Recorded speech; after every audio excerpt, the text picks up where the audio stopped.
A Richmond businessman may go to prison for 15 years when he's sentenced for his role in an investment scheme that caused millions in losses.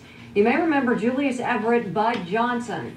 Johnson bought the bankrupt Norvell Awning Company. Diane Walker has more on tonight's 12 on Your Side, new at 6. This was supposed to be a company reborn with a new owner and a commitment to customer service. Instead, it's a second round of bad news spotlighting the new owner for wrongdoing.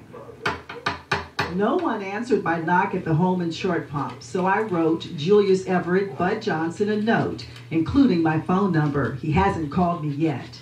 Across town on Arlington Street, his awning business had closed for the day, but just like opening day in 2009, he has a staff that's always working.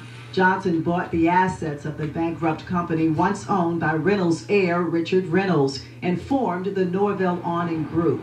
Less than 2 years later, Johnson, the head of the revived company, pleaded guilty in federal court to 1-count conspiracy to commit mail, wire, and bank fraud, and 1-count engaging in unlawful monetary transactions. Not all awning companies are like that. Bill McSpadden, Norvell Awning's biggest competitor, sat in on much of the court proceedings and says it cast a cloud over the whole industry.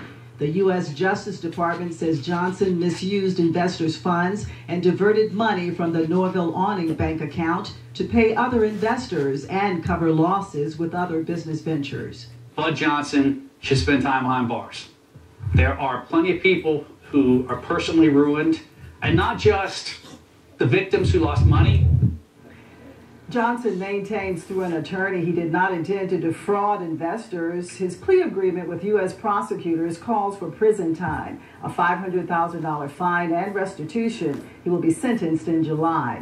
Also this week, the SEC found Johnson liable for improperly selling securities. If he pays $11 million in restitution, the SEC will waive a $37.4 million penalty on Johnson and a co-conspirator.